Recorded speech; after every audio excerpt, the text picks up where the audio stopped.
kami tindakan dengan Undang-Undang 11 tahun 2010 di pasal 5. Jadi bahwasanya apakah rumah tradisional bagi tua ini memenuhi kriteria sebagaimana yang disebutkan di pasal 5. Berusia 50 tahun atau lebih, kemudian mewakili masa gaya paling singkat 50 tahun, memiliki aktivitas sebagai syarat pengetahuan pendidikan agama dan kebudayaan, dan memiliki nilai budaya bagi penguatan kepribadian bangsa. Di antara bentangan cakrawala, sungai memanjang, kota cantik yang saya sebut rumah. Kota cantik Palangkaraya. Berdasarkan hasil hal tersebut dan berdasarkan hasil telah yang sudah kami lakukan, bahwasannya bangunan tradisional di Tua ini yang pertama terkait usia 50 tahun ini, bahwasannya rumah tradisional ini telah memenuhi kriteria yang pertama, yaitu bahwasannya rumah ini dibangun pada tahun 1953, artinya sampai dengan saat ini telah berusia 69 tahun. Dan terkait masa gaya, kami coba mengidentifikasi bahwasannya ciri arsitektur tipologi rumah tugu tua ini merujuk pada konstruksi bangunan. Ini adalah salah satu tipe rumah tiang dengan bentuk dasar atap limasan bertingkatan. Salah satu ciri khasnya adalah pada puncak atap ini terdapat ornamen yang menyerupai cerobong. Dan di mana bahwasanya tipologi bangunan ini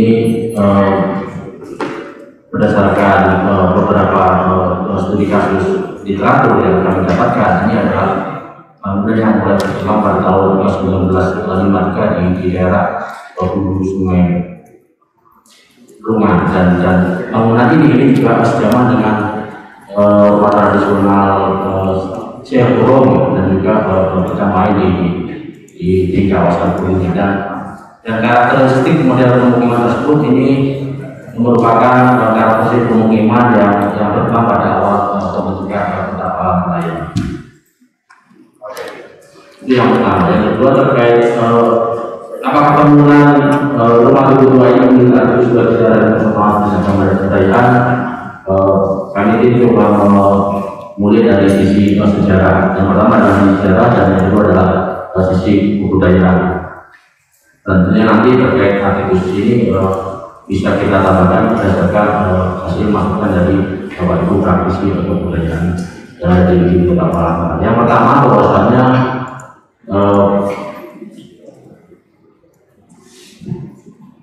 pendirian rumah tua ini dibangun di bantaran Sungai Bunga dan menjadi penanda sejarah perkembangan pemukiman bagian pusat pada tahun 1953 di Sungai Bunga, di mana pada tahun 1954 rumah ini pernah menjadi persinggahan Ciliwung, kemudian renovasi ulang dan saatnya berkaitan dengan proses pembangunan jalan usia yang tidak salah, dan bangunan ini adalah menjadi penanda dan karakteristik model pemukiman yang berkembang pada awal pembentukan Kota Palangkaraya. Dan terkait nilai budaya, ini kami mendapatkan bahwasanya tipologi rumah tua ini adalah merefleksi bagaimana masyarakat setempat ini beradaptasi dan menyatu dengan lingkungan rawa dan sungai melalui bentukan tipologi bangunan tersebut. Dan pipa ini adalah salah satu tadi lokal dalam mengikat alam, dan ini terbagian dari sikap ubah keharmonisan dan keselarasan dengan alam. Berkaitan kriteria tersebut, apakah bangunan rumah tugu tua ini memenuhi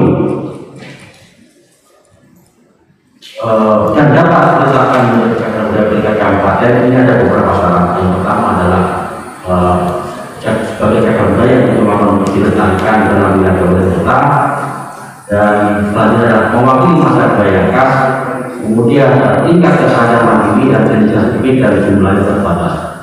Berkaitan tersebut, poin A dan B, Pak, bahwa kedua TLDP dan Bapak Ibu sekalian ini sudah memenuhi unsur tersebut. Dan yang C, tingkat keterancamannya tinggi, ini memang kita kita dapat identifikasi bangunan dengan bahan kayu ini tentunya juga rawan dengan kebakaran. Itu yang pertama. Yang kedua adalah ada kekhawatiran bahwasanya perubahan tata guna lahan, kemudian juga kepentingan ekonomi dan pembangunan yang berkaitan dengan kepentingan ini juga akan mengancam kehilangan dan penerimaan dari bangunan tersebut. Dan yang jenisnya sedikit, dan ini kita dapatkan berdasarkan hasil komparasi, memang bangunan dengan tipe sejenis dengan tipe sejenis ini ada kita sementara kita dapatkan hanya di daerah Cenggiling ya. Kemudian jumlahnya terbatas dan saat ini ada satu yaitu bangunan di sebelahnya, jadi bangunan yang milik Pak Kementerian Sosial ya. Ini adalah yang kita dapatkan di data di lapangan.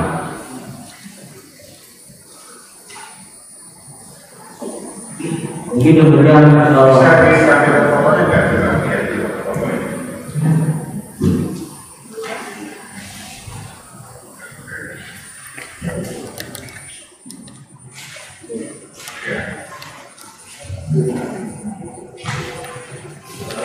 Mungkin demikian Bapak Ibu, apabila ada yang perlu dilengkapi untuk memuatkan asli terkait nilai penting, saya kembalikan ke Bapak Ibu. Terima kasih. Saya pertanyaan sebelum dengan ada sasaran dari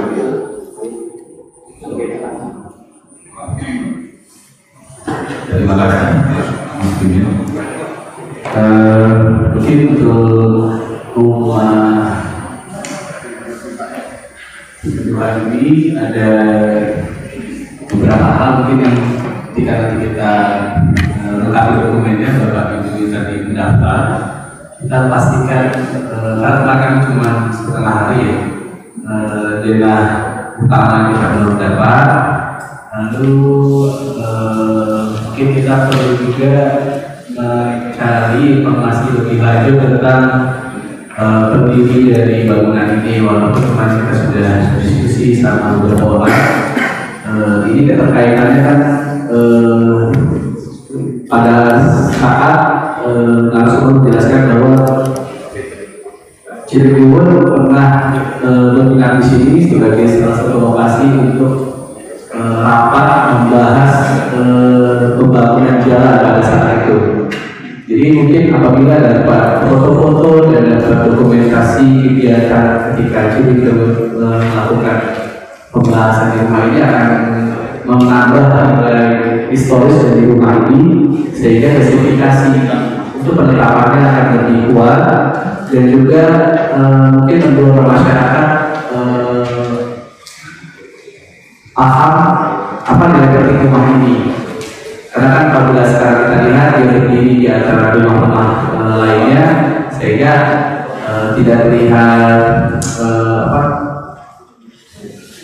keunikan dari sisi lain kecuali itu hanya bangunan kayu. Tapi apabila ada narasi yang menjelaskan bahwa ini adalah salah satu bangunan pertama di daerah itu, dengan kondisi merupakan salah satu rumah yang dijadikan tempat singgah, itu mungkin akan membuat justifikasi rumah ini akan lebih baik. Begitu Pak. Terima kasih.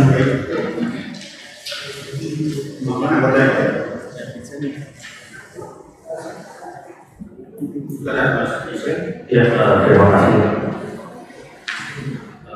Jadi, mungkin ada beberapa hal yang mungkin perlu kita lengkapi terkait baik itu yang dari sisi fisik maupun dari sisi administratifnya. Misalnya kalau yang dari sisi kita bisa tambahkan beberapa keunikan itu mungkin perlu kita lakukan perbandingan dengan bangunan lain yang sejalan maupun yang setelah itu mungkin terkait dengan kronologi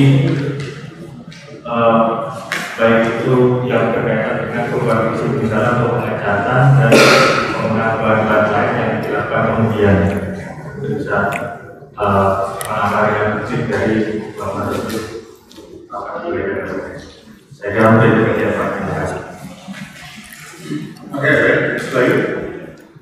karena keinginan kemarin lokasi itu dia juga berkunjung ke rumah jaminan lingkungan. Ini merupakan satu data yang cukup baik sebagai data jaminan karena dua rumah ini memiliki fasad yang serupa, tetapi di bagian dalamnya itu memiliki perbedaan. Yang lain ada rumahnya satu yang dua ini berlantai 2, kemudian yang rumah itu berlantai 1. Nah, yang saya harapkan mungkin untuk kedepannya gambar ada benar untuk bangunan ini dapat dilengkapi, termasuk juga untuk fungsi dari ruang masing-masing. Jadi sekali di rumah dua ini dia memiliki bagian dapur yang terpisah. Di rumah dan lingkungan itu juga sepertinya dari data yang saya dapat dari hasil informasi di sana juga dari dapur yang terpisah, tapi saat ini sudah hilang, itu sudah tumbuh kayak diubah fungsinya. Nah, ini yang perlu ada benar-benar untuk fungsi-fungsi ruang yang ada di bangunan tersebut. Mungkin saya bisa baik, masih sekarang ada yang boleh tambahkan. Baik, kalau ada potensinya dari dapat kami sampaikan, kami coba mengidentifikasi dan kemarin membuat benar ruangan. Jadi kalau yang identifikasi bahwasannya rumah tua ini terjadi di bagian yang pertama adalah bagian kaki, bagian badan, bagian kepala, di mana bagian kakinya adalah yang menyukai bangunan utama, kemudian bagian badan ini terjadi ruang. Jadi yang pertama adalah ruang utama dan ruang privat. Ruang utama ini ada bukan untuk kepentingan sosial, dan ruang privat ini adalah bilik atau lokal atau kamar bagi pemilik. Dan di ruang privat ini ada dua ruangan privat pertama dan kedua ini yang maksud saya di ruang privat ada dua lantai ruangan yang pertama dan yang kedua ini adalah lantai yang tidak tersekat yang difungsikan untuk dasar wawancara yang menyimpan benda-benda berharga dan juga sebagai difungsikan juga untuk tempat tinggal bagi keluarga besar yang ada di sana. Dan dan bagian ketiga ruang ketiga adalah bagian dapur, itu yang bisa kami identifikasi dari ibu bangunan berdasarkan ruang yang ada di rumah. Terima kasih, Pak. Oke, baik. Sebelum saya persilakan akademisi dan arsitek yang bisa menjelaskan tentang fasad bangunan. Apakah ada dari pihak keluarga yang hadir di tempat ini? Keluarga pemilik rumah itu yang sedang kita bahas sekarang. Oke, baik. Ada hadir.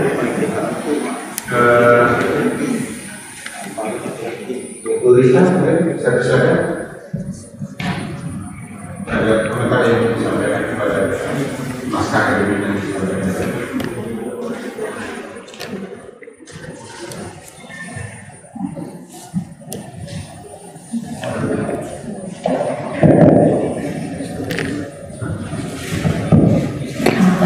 terima kasih Bapak Asmi atas waktu dan kesempatan pada saya. Perkenalkan, saya Rizkia. Saya praktisi, saya sekaligus dalam hal ini Ketua Ikatan Arsitek Indonesia Kalimantan Tengah ya, Bapak Ibu dan tim TACB. Terima kasih Pak, saya baru pertama kali juga diundang dalam sidang TACB Kota ya, karena memang 2 tahun ini kita cukup harus mengejar dan segala sesuatu, dan ini adalah langkah bagus dari kota dan apresiasi boleh menghadirkan praktisi juga budayawan dan orang-orang yang boleh menguatkan untuk terlibat untuk memberi masukan dan saran yang baik ya untuk pengajuan ini. Dan terima kasih, mungkin langsung saja ya. Saya baru mendapatkan hari ini beberapa hari yang lalu ya, dan kebetulan maaf juga saya belum sempat juga mengunjungi tempat ini ya. Tetapi secara keseluruhan kalau kita lihat fisik rumah tradisional ini ya, memang di Kalimantan kita tidak mengenal ya ada dinamakan seperti di Jawa rumah tradisional itu tidak ya. Tapi ada yang menyampaikan bahwa kita ini adalah tipe rumah hai gitu kan, rumah besar gitu kan, itu dipunyai oleh banyak satu keluarga tapi besar ya keluarganya. Kemudian ada rumah bintang, ini sudah cukup dikenal ya oleh kalian umum. Nah, ini memang tipologi rumah yang memang tergolong baru ya, karena dia hadir di tahun 1993, saya setuju itu, karena ini memang mengiringi perjalanan kota Palangkaraya terbentuk ya. 53 itu di sekitar Tanggiling ada klinik pembangunan jalan yang pos perusian itu. Nah, ini memang melalui era posisi modern yang baru di kota kita Palangkaraya, sehingga kalau kita lihat secara keseluruhan ya ini memang mewakili masa jaya pada waktu itu ya. Tipe ini ada saya dapat juga di kota Palangkaraya dekat ya di Kampung Palandut ya. Di Kampung Palandut ini ada satu sebenarnya sayang ya, kalau mungkin nanti kalau saya izin saya boleh telusuri juga di kota kita itu orang-orangnya lebih banyak sekali ornamennya dan sudah mau hancur. Saya udah satu agak mirip tetapi agak berbeda ya, dia limasan tetapi terpancung di depan ya. Dia mengikuti tipologi gaya yang dibawa dari Banjarmasin ya. Kalau Banjar bilang itu dikatakan rumah ini apa gajah menyusu ya, gajah menyusu itu terpotong limasan di depannya. Nah, ini kalau betul limasan ya ini mengikuti dengannya. Nah, itu kalau kita lihat narasi ini ya, penguatan ini sih saya pikir tadi pentingnya setuju kita harus melengkapi dengan dengan tata ruangnya ya, karena pentingnya ada arsitek atau ada orang yang tahu tentang ini. Karena ini penting untuk melihat inti rumah itu yang dari awal memang tidak berubah, dan jika pun ada perkembangan itu bisa terdeteksi di kemudian hari. Ya, jadi yang pertama itu dengan penting dilengkapi, dan yang kedua mungkin tahapan perubahan ya, ini mungkin belum ada sedikit kronologisnya ya, apakah dulu pernah diganti bagian mana gitu ya, apakah bisa dijelaskan di sini. Kemudian selanjutnya di sini juga ada narasi ya, bahwa di antara kamar itu ada tiang gitu dia bilang ya, tiang sebentar. Ada tiang pada kali bulat yang berasal dari bagian rumah terdahulu. Nah, itu juga bisa dideteksi sebetulnya apa itu ya. Dan kemudian mungkin di TADB saya juga lagi belajar melakukan dokumentasi terkait teknik pekerjaan, teknik konstruksinya ya. Karena ini juga penting ya. Ini detail konstruksinya seperti apa ya. Kuda-kuda, kemudian bagian dari hubungan dinding dengan kuda-kudanya, kemudian bagian dinding dengan lantai, kemudian dengan tiang bawah yang menopang ke lantai. Bahwa itu penting ya, selama ini kita abaikan lupa ya, bahwa itu adalah teknik pertukangan, teknik pekerjaan yang semestinya tadi itu menyerap kearifan lokal ya, kalau orang dulu yang sudah bisa mengerjakan itu. Nah, itu kalau itu tidak didokumentasikan, nanti akan kesulitan ke depan pada saat kita mau melakukan renovasi terhadap rumah ini ya. Kalau kita tidak bisa mendeteksi itu, ini nggak bisa diikuti. Saya sudah menunggu ya beberapa objek gitu ya di beberapa kabupaten juga, kemudian cara renovasinya juga sama ya. Jadi konstruksi yang terdahulu dihapus, dilihat aja, kita gunakan aja konstruksi yang baru ya. Jadi konstruksi yang standar, yang penting mirip ya. Jadi sebetulnya bukan itu tujuan ke depan. Jadi saya pikir ini perlu dilengkapi juga kalau bisa ini dengan detail konstruksi yang memang unik ya, yang terdapat pada masa itu ya, dan betul-betul orisinil ya, jadi belum diganti, belum dirubah. Yang khususnya tentang kuda-kuda tadi yang saya bilang dari kaitan antara tiang dan dinding ya, lantai ya, kami terbiasa untuk melakukan itu sehingga bagian-bagian itu menjadi aset penting juga bagian dari bangunan ini. Karena kalau memang dia dari secara keseluruhan ya, di bangunan ini kayaknya nggak ada apa-apanya ya, cuma rumah kayu ya, cuma ada sedikit ornamen-ornamennya juga minimalis kan ya, sedikit sekali yang ada yang terdapat di rumah ini, cuma ada di ujung hubungan atap itu, kemudian di depan ada sedikit tulisan gitu ya di bagian depan sisi fasadnya. Nah, jadi detail-detail itu saya pikir penting untuk ditampilkan ya dalam hal ini. Kemudian nanti kalau udah masuk ke bagian-bagian teknik konstruksinya, saya pikir sangat memadai ya. Ini juga untuk menolong bangunan itu ke depan, dan kalau ini sudah ditetapkan ya, biasa-biasanya kita udah punya gabungan itu ya, sehingga besok kalau ada tahapan selanjutnya itu sangat membantu ya terkait memelihara kelestarian bangunan ini. Ya, jadi dari saya sih itu ya, itu penting karena dari bangunan sederhana itu kita masih bisa juga kok sampaikan lagi kok lebih jelas ya, lebih gamblang lagi supaya masa tua bangunan sederhana ini bisa kita tetapkan menjadi cagar budaya. Kemudian mungkin satu lagi ya terkait lokasi ya, tadi disebutkan bahwa itu cuma ada satu dan ada di saya ngomong ya Mas Arif. Itu mungkin bisa diberi juga ya kondisi lokasi rumah ini terhadap jalan besarnya itu gimana ya mappingnya, sehingga begitu membaca itu kita juga jelas posisinya di mana ya, orang-orang yang ingin tahu tempat ini juga bisa mengerti ini posisinya tepatnya di mana, meskipun juga sudah ada ini ya GPS-nya itu posisinya. Saya pikir dari terhadap jalan utama kemudian masuk ke dalam itu yaitu bisa disampaikan juga di sini. Mungkin dari saya itu dulu Pak. Terima kasih. Ya, terima kasih. Ini ada hal yang selalu kita diskusikan terkait dengan pembangunan yang berbasis kelangkaan, kemudian kelangkaan itu masuk dalam undang-undang cagar budaya itu adalah apakah jumlah sumber daya budaya yang termasuk jenis rumah itu jumlahnya masih banyak atau jarang kita temukan. Itu pengertian kelangkaan di dalam masalah undang-undang cagar budaya. Kemudian yang kedua kita sebut sebagai bangunan itu sifatnya unik, tidak banyak kita temukan di tempat lain kota Palangkaraya. Maka unik yang kita masuk di situ adalah dia memiliki ciri khas yang berbeda dengan bangunan yang lain. Kami paling menyaksikan ada dua semacam bangunan, ada tiang semacam cerobong, sebetulnya itu penghubung antar atap ya, yang di bangunan Eropa itu sangat dominan, terutama ada donarnya. Itu sebetulnya tidak hanya bisa mempersatukan antara dua ujung atap, sambungan atap, tetapi juga itu seringkali berfungsi sebagai ventilasi.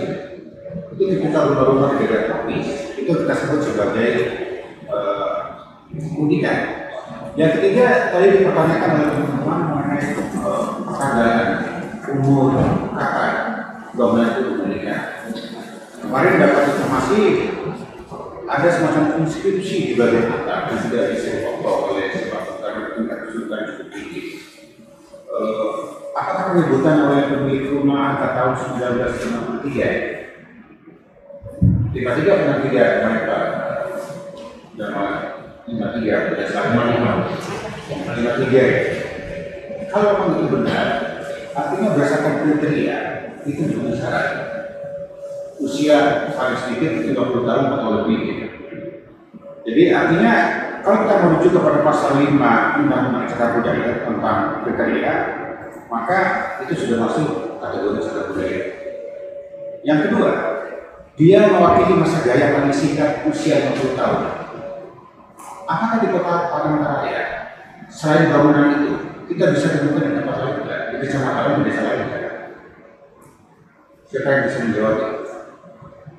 Artinya ketika tidak ditemukan, tapi dia tidak angka, dia memiliki unsur kelangkaan juga. Dinas seperti itu bisa menjawab itu. Kalau dia satu-satu yang ada di negeri itu, berarti dia sebanyak ini. Yang ketiga, memiliki arti khusus bagi sejarah, ilmu pengetahuan, atau bidang kebudayaan, tidak pasti. Dari sisi desain tadi Ibu bisa menjelaskan mengenai itu. Fasadnya masih asli nampak. Kecuali bagian atap, karena ini untuk memperkuat tahanan, maka mau tidak mau orang mesti mengadaptasi dengan material baru, yaitu menggunakan seng. Tapi di bawahnya, nampaknya sirat itu masih ditempelkan. secara seragam. Jadi ini ada atap yang berlapis. Kemudian memiliki nilai budaya bagi penguatan kepribadian bangsa yang pasti. Ini adalah satu tipikal bangunan yang memiliki nilai sejarah yang tinggi. Ciliwung pernah bermain di situ. Dengan alasan apa? Ketika satu aktivitas bangunan fisik ada tokoh yang pernah singgah sekali, apalagi dijual, ditempati itu, maka nilai sejarah sangat tinggi. Orang-orang seperti Ciliwung yang ditetapkan oleh pemerintah sebagai taman nasional, maka seluruh jejak aktivitasnya itu menjadi contoh teladan bagi generasi sekarang. Itu dari pentingnya dari bangunan. Jadi sebetulnya kita tidak mempersoalkan tentang jumlah berapa banyak bangunan yang sama, kita pakai berbeda. Untuk sementara bangunan itu berdasarkan kriteria pasal 5 memenuhi syarat dari 5 aspek yang dipersyaratkan di dalam undang-undang cagar budaya. Selain masalah keunikan tadi, ada kelangkaan keunikan, saya pikir hal yang lain juga yang mesti kita perhatikan adalah mengenai tatarannya.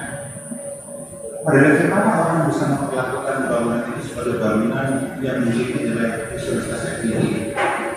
Jadi bukan hanya secara fasad penampilan fisiknya masih utuh, tetapi juga ada hal lain sebetulnya yang seringkali kita sulit untuk melakukan observasi menyangkut nilai, karena itu ada di kepala masing-masing.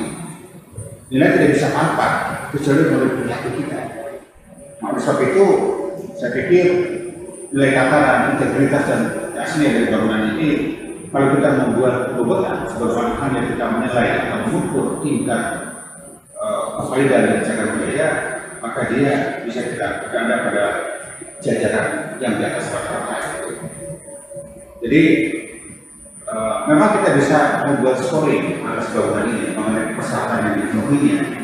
Tetapi yang lebih penting dari itu memenuhi kriteria tadi, maka kami pikir ini adalah bagian penanda perkembangan sejarah yang ada tidak hanya bagi desa Kagiri, tapi juga menjadi tonggak perkembangan arsitektur tradisional di kota Palangkaraya.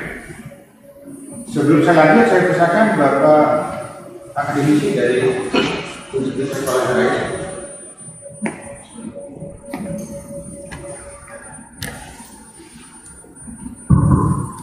Terima kasih teman kami mengucapkan yang pertama tadi untuk Ibu semuanya yang hadir di saat ini, ya mudah-mudahan apa yang disampaikan bisa bermanfaat bagi semua.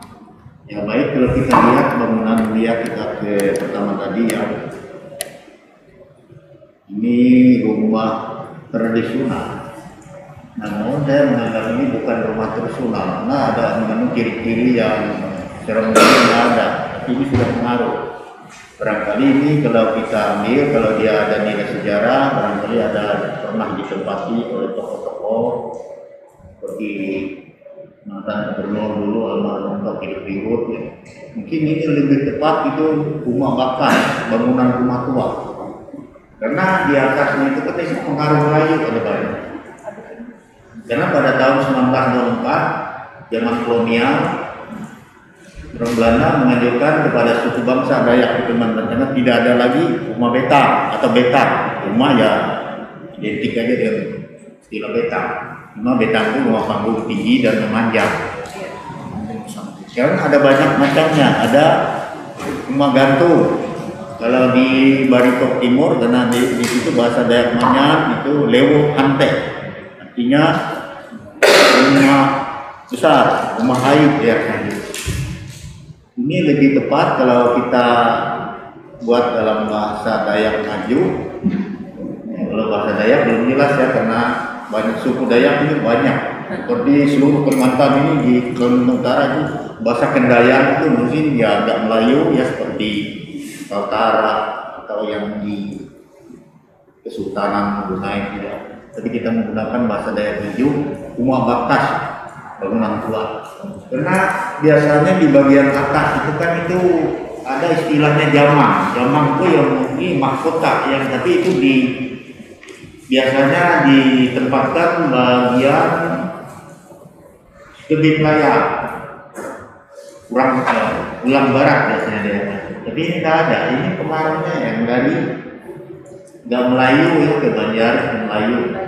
Nah, dan di atas pun saya pernah itu gayanya ya gaya Eropa, ada juga yang lucu. Dan ini sudah membentuk hubungan 5 masa. Sedangkan biasanya suku Dayak itu tunggal, lurus, pelana. Nah, itu yang ciri khas pertama. Jadi penggambaran kalau yang menyebutkan ini umat bakas saja ya. Karena di Kalimantan Tengah ini punya ciri khas seperti kalau di Jawa bangunan baru misalnya baru dibangun, misalnya peletakan batu pertama. Kalau di Palangkaraya ini mungkin beda. Tiang pancang pertama, karena tiang pancang itu adalah jekan pengulang. Menjekan berarti menancapkan tiang seperti yang ada di tugu patung Soekarno yang di samping di Mekah. Ya, itu tiang pancang pertama. Pejek, jihi, ije, solam. Ini tiang panjang pertama. Itu namanya jekan. Raya besar dekan berarti menancapkan itu, jadi bukan peletakan batu pertama. Nah demikian juga jenis-jenis rumah. Jadi kalau ini ya rumah kebanyakan ya, karena pada tahun 94 itu tidak ada lagi beta. Dan ternyata ini pun memiliki pengaruh Melayu. Itu tadi ya, dari hubungannya tidak berbeda, ciri khas yang menunjukkan itu tradisional juga tidak ada, tapi kita menghargai. Barangkali ini kan pernah ditempati oleh tokoh-tokoh kita karena keberadaannya di kawasan